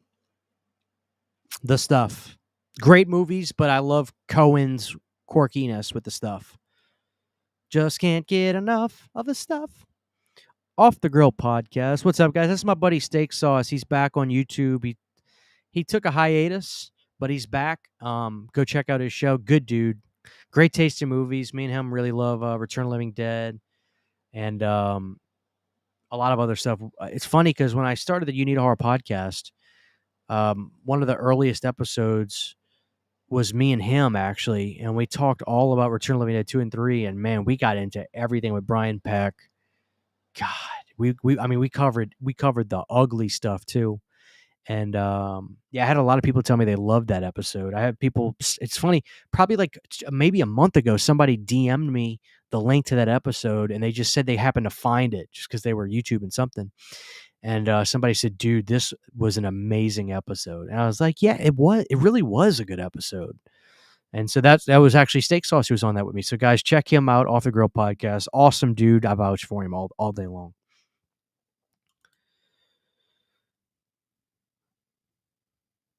Oh, I'm sorry, dude. Hey, I don't think it's on my end, but No More Tears is my choice for favorite album too. Oh, it's funny because I changed my mind.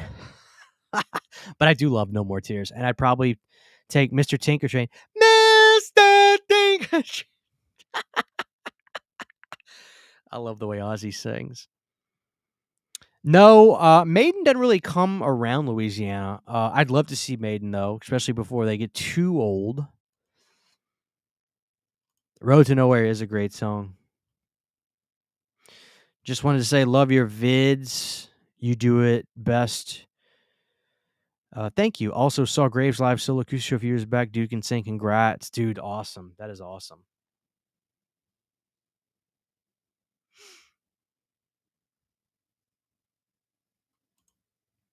Watched a half hour of Spookies on Tubi. Shut it down immediately now, hoping a 4K drop soon. Oh, you mean like you liked it? You took my advice. You saw something, you liked it, so then you stopped it.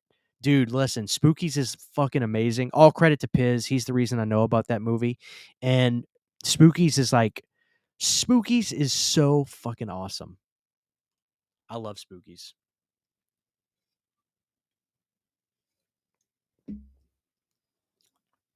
I've covered some Ozzy too. I've covered Flying High Again. I did a snippet of Shot in the Dark.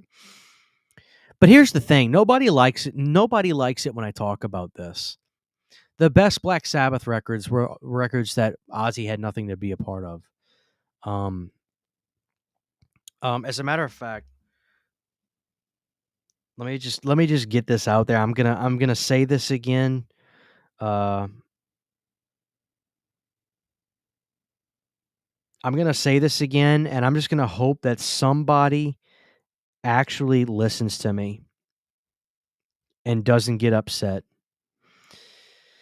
The best vocalist from Black Sabbath of all time was Tony Martin. Without a shadow of a doubt, the absolute most talented vocalist from Black Sabbath was Tony Martin. And if you can actually pull up, because I know half of you listen to fucking 4 songs from Black Sabbath, but then again, maybe not, because I've had an audience tonight that we have been shooting the shit on Blue Oyster Cult all night. But listen to me. I'm not judging, but I'm scolding you. Get off your ass right now and go pull up Headless Cross from Black Sabbath, 1989. Listen to the melodic vocals from Tony Martin, and if you can even fathom how talented and how beautifully dark and melodic the music Black Sabbath and the vocals were, you'll come to me and say, Christian, I'm a jackass. I can't believe I thought Ozzy was a good singer. Compared to Tony Martin, Ozzy couldn't bag this guy's groceries. I'm so sorry, Christian. I can never repay you for showing me the light that is Tony Martin. Now, compared to Dio, it's close. Dio had the voice of a warrior. And Dio's records, including Dehumanizer from 92, are great records. Mob Rules, Heaven and Hell. But if you want me to tell you who the best is, it's Tony Martin. And if you don't believe me, it's because you haven't listened. I will absolutely, positively die on that hill. You will not fuck with me when it comes to Black Sabbath. Black Sabbath's best years were 81 to 90. The Ian Gillan record is amazing.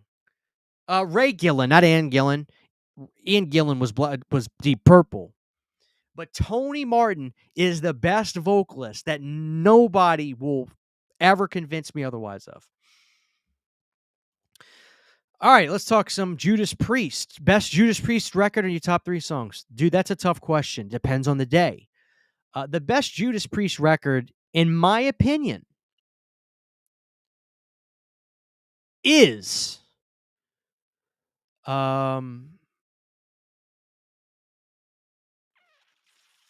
see, my gut answer is Screaming for Vengeance, but that's what my brain says, Saturn Video, but my heart,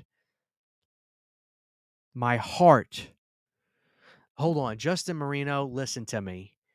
Ray Gillan was fantastic, but you cannot tell me vocally he could outperform Tony Martin. You can't do you. I will die on this, but I will. Justin, here's where I'll give you credit. I will absolutely have the back and forth with you with Gillan as opposed to Ozzy. Ozzy is not a great singer. he has an iconic voice, and he had the best guitar players his entire career.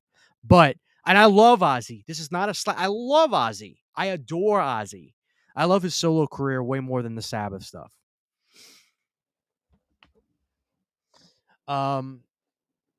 Anyway, I'm sorry. I get really passionate about. I get so passionate about the Tony Martin era of Sabbath. Anyway, let me answer the question.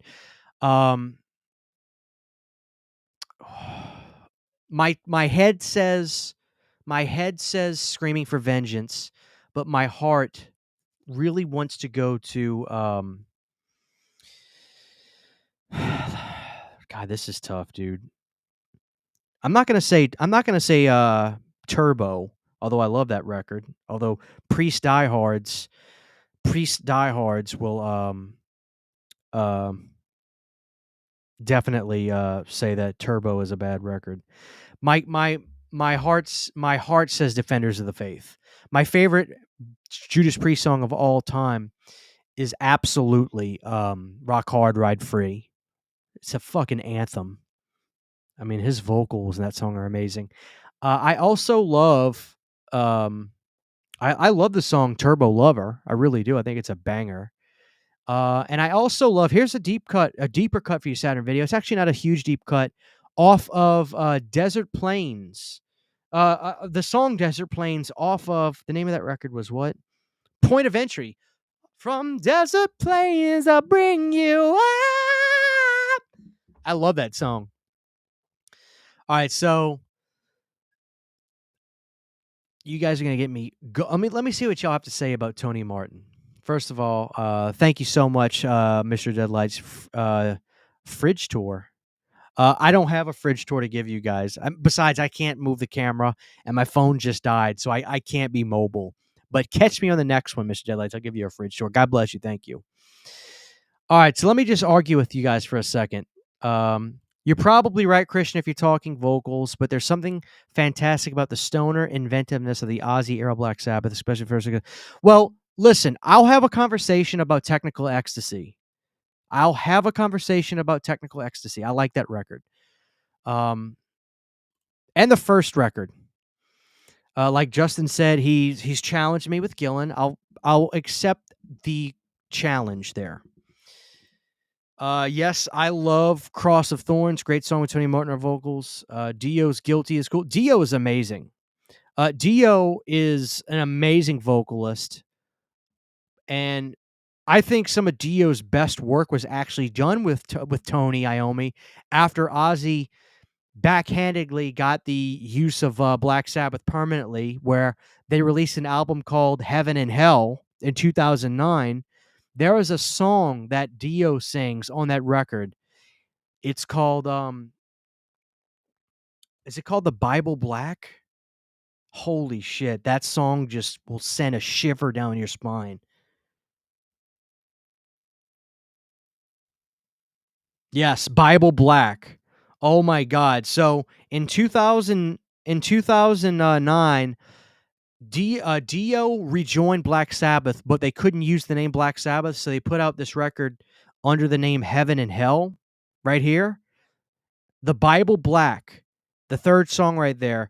It is the most death-defying, literal-sounding hell song with the most amazing vocals I've ever heard. Holy shit. It's not because I haven't listened. I was in high school during the Tony Martin era. The songs of that era don't hold a candle to the Ozzy era. But see, that's the thing. I don't have and I'm not saying you have bias, Satan's Child. I'm not saying that. But you have memories, and I get that. You do have memories, and those songs are the soundtrack to your life of the Ozzy era. You grew up with that. I never grew up with any of that. I was too young. By the time when I was born, Dio was doing Dehumanizer. So that kind of shows you where. So I'm able to go back and listen because I studied Sabbath. I wanted to study and learn. When I went through the music, I was just taken aback. I literally was picking my jaw up off the floor listening to these records. I always draw a blank when I'm on shows, so it makes me sound like an idiot. But when I first started listening to like Mob Rules, I was like, why is this not on the radio? Born Again, we need to talk about that, which ironically has Ian Gillan on vocals from Deep Purple. But when I listened to Seventh Star, Eternal Idol, Headless Cross, and TYR, and Dehumanizer, cross purposes I don't really like that much. But when I listened to, for instance, when I heard Seventh Star and I heard Midnight, something don't feel right, like Danger Zone, I was like, this is better than anything I've heard previously from Black Sabbath in terms of melody, riffs, all that stuff. And I truly could understand as just a listener why this wasn't huge today. But Black Sabbath, they had their time already at that point. Now, Black Sabbath had a fan base still, of course.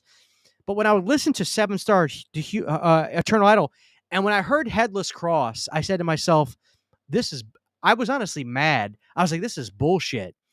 And I was mad at myself for not listening to the record earlier. But when I heard Headless Cross and I listened to the song Headless Cross, holy shit. The song, the melodies, the vocals, just amazing stuff. And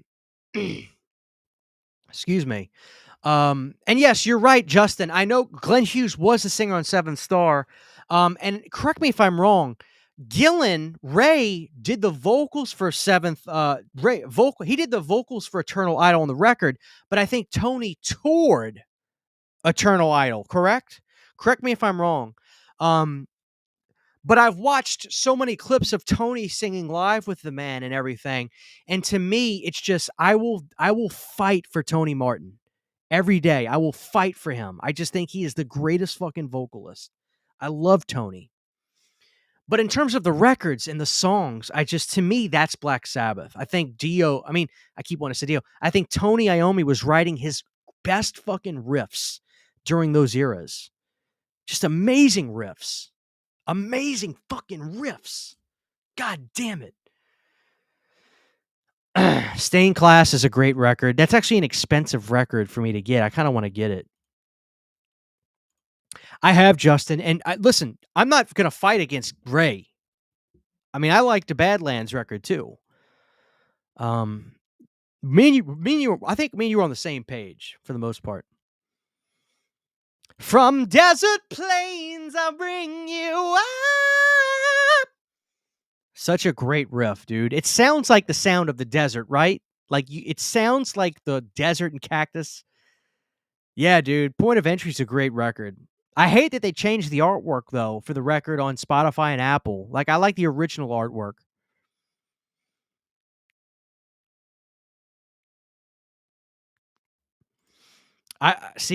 I'm never gonna say that I think those records are bad, but for me, I'm gonna piss off people. I can't keep talking about this because I am too much of a fan of Mob Rules 290 of that era. Thank you, Dean. Thank you. Headless Cross. See, the problem with Born Again is it actually gives me a headache to listen to, right? Because the mix is so bad.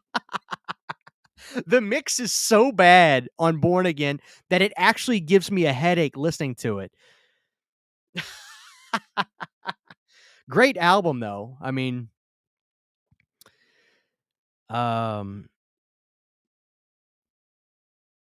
let's see.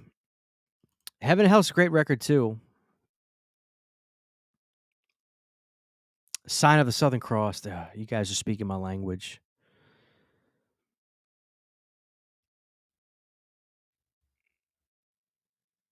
You know what's so funny? So Glenn Hughes, I'm a big fan of the Hughes and Thrall duo, right? I think they put out a couple records, and I believe Glenn Hughes, it was either for Justin, I'm sure you're familiar, there was like this Deep Purple compilation record where a bunch of artists kind of did Deep Purple songs, and Glenn Hughes did Highway Star, and his vocals are so good on that Highway Star cover that and Glenn Hughes, Wasn't Glenn Hughes the singer for Deep Purple for a record? Didn't Glenn Hughes do that 90 record? Yeah. Am I right? Glenn Hughes did a Deep Purple record. Yeah, he did, right? Um, it's the record with the hands and the globe. It's a decent little Deep Purple record. Wasn't that Glenn Hughes? I feel like I'm going crazy. See, guys, y'all don't know how much I love classic rock. Like I will defend Deep Purple, and it pisses me off that people only know one or two songs by Deep Purple. Uh, I think Perfect Strangers is one of the greatest comeback records of all time. And I've ripped some Perfect Strangers on for Radio CHH. Tell me I'm wrong, guys. Wasn't Glenn Hughes the singer on Slaves and Masters? Deep Purple, 1990. Great little record. There's some great tracks on here. Am I going crazy or am I not? Top 3 Whitesnake songs. Great question. Now You're Gone has to be up there from Slip of the Tongue.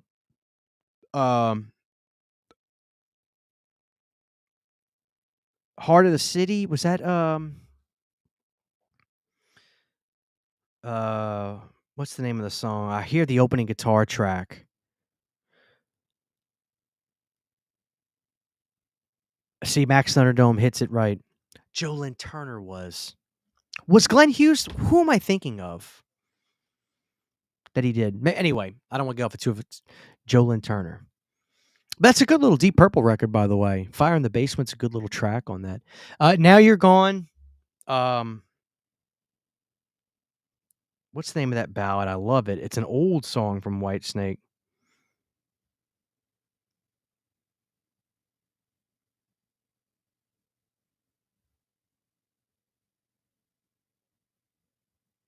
Ain't No Love in the Heart of the City, definitely is a great song. And honestly, I don't care if it's cliche. I think Still the Night is probably one of the best songs in that genre. Rest in peace to we just lost him. John Sykes, one of the most underrated guitar players of modern day. I love Metal Church. Love them.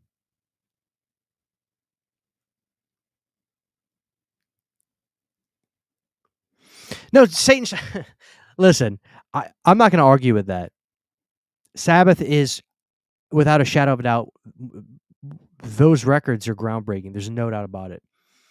I just love Tony Martin. Yeah, Stained Class is a great record. Can't touch Appetite for Destruction, though. Oh, and my favorite Ozzy album is Bark at the Moon. Favorite song by him is probably Ultimate Sinner Believer. Paul Stanley is a hero of mine also. I like Guns N' Roses, but I'm not the biggest fan.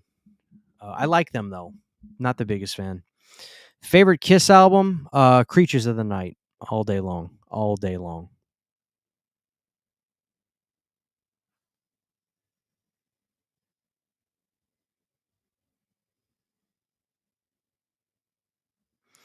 I was in high school. Now you guys are gonna just give me shit tonight. Now I was in high school when Headless Cross came out. I was not a fan, nor was anyone else I knew. It was just too different of a direction for the dial. Oh, that's fair. That's totally fair. That's totally fair.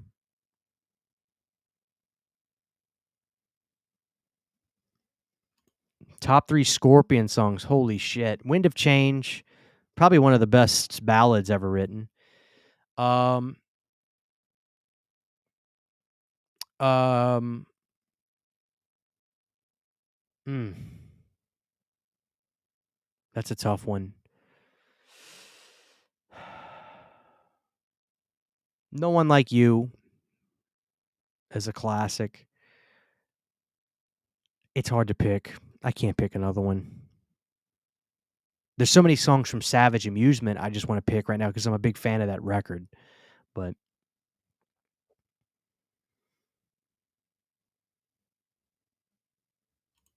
am I familiar with The Damned, New Rose, New Neat, Neat, Neat, Neat, and Smashed Up, or Must Hear songs? I think I've heard of them, but I can't. I'd have to go back. I know I've seen him on Spotify from recommends. I'm sure I've listened to him before, but I'm not too familiar at this time. You did Huey Lewis in the News favorite song? Right now I've been enjoying Small World a lot.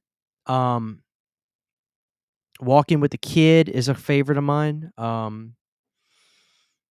I love Hit Me Like a Hammer off of Hard at Play. I think Four is a fantastic record, just hit after hit. Forest for the Trees is just a beautifully melodic song. Tons of songs. Yeah, huge Huey Lewis in the News fan. I'm aware of them, but I can't name any songs. I think I don't know if they're even on Spotify. I'd have to go look. All right, guys, we have 4 minutes left. Wow, we're about to do 2 hours. This is nuts. I didn't know it was going to go this long tonight, but you guys got me talking music. I won't shut the fuck up. Yeah, I'm with you on that. I'm not a big fan of Axl Rose. I didn't understand him at first. Now I appreciate the fact that he told Rock and Roll Hall of Fame, "Don't use my name," because the Rock and Roll Hall of Fame is a fucking joke. So I actually like that about him. But as a singer, powerful, and I get it, but it's not my favorite voice. Top 3 AC/DC songs. Great question. Who Made Who? I love the song because I can't tell. It almost has the chord structure of a ballad, but it doesn't play like one, right? It's a major scale song, but it's powerful. Rock and Roll Ain't Noise Pollution is a great track. Fly on the Wall is a great ballroom blues record. I love that record as a whole.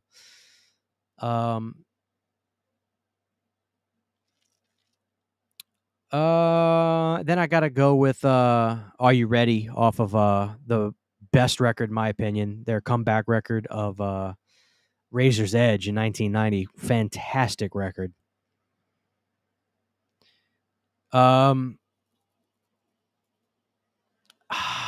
Favorite Deep Purple song right now. I'm kind of going through the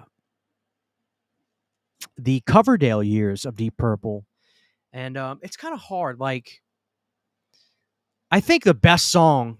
I'll even get this specific. It's a nerdy answer, but the Perfect Strangers tour when Gillan rejoined the band, and they were touring that record. The live version that they do of Highway Star is one of the greatest performances I've ever seen. I'm a really big Richie Blackmore fan. He's actually my favorite guitar player. I love his sense of humor. I love his dryness, and I actually think that Rainbow with Dio is probably the best record he ever made. That 78 record. It's kind of going off on a tangent there, but my favorite song of Creatures of the Night, definitely Rock and Roll Hell. Top 3 Van Halen songs. Okay, this is where I piss everybody off. Definitely Standing on Top of the World from For Unlawful Carnal Knowledge. Is This Love off of OU812. And definitely Love Walks In off of 5150. I love David Lee Roth, especially his first couple solo records, but I am without a shadow of a doubt a Hagar guy, which it seems like a lot of guys my age that didn't grow up with Van Halen and they kind of got into Van Halen later like Hagar stuff. I'm a big Hagar guy, always have been. I love, of course, I love,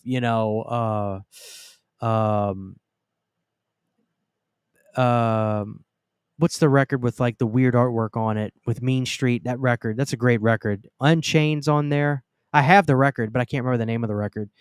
Everybody wants some. Was that Van Halen 3? I love all that. No. The Van Halen 3 was Gary Sharon, which actually has some good songs on it too, but I won't get into all that right now. Anyway. Without a shadow of a doubt, John Bush, although I love Belladonna, I think Only Satan's Child is one of the best written songs I've ever heard off of Sound of White Noise, and that's my favorite record. My second favorite record is actually Persistence of Time, man. I'm hoping me and you can meet in the middle on that. I think it's a great record. I'm a big Scott Ann fan. But yeah, Sound of White Noise, I think, is one of the best thrash records of all time. I think Only is one of the most powerful songs ever, and John's vocals are undeniable. It ultimately made me an Armored Saint fan as well. I am a Leatherwolf fan. I found them from Return of the Living Dead 2 when I found the song that they did, Standing Alone in the Night, and then I subsequently went back and listened to their first couple records. And yeah, The Thunder's a great record. Was that on the second record? Street Ready or whatever it's called. Anyway, they have a ballad off the first record called If We Could Be What Tomorrow Brings, Forever Would Be the Same. You know what song I'm talking about. Great ballad. What's my favorite least explored band that I would like to dive into?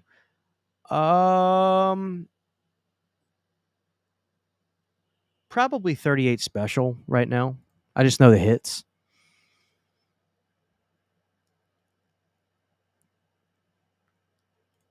They're fine, but I'm not really a big grunge fan. I'll have to check that out, Maxim. Favorite cover of Cry Little Sister? Don't really like the covers. I don't even like Manson's version of it. I just prefer the original. So, listen, guys, we're at 2 hours. I had a great time. Do me a favor. Drop a like for all the Black Sabbath singers, especially Tony Martin. And thank you guys for 35K. I've had a great time. I love the music talk with you guys. I really appreciate it. Let's end the night now at 2 hours. I never want to overstay my welcome. I'll be live again soon. God bless you guys. I will talk to y'all very, very soon. Have a great night, and tomorrow's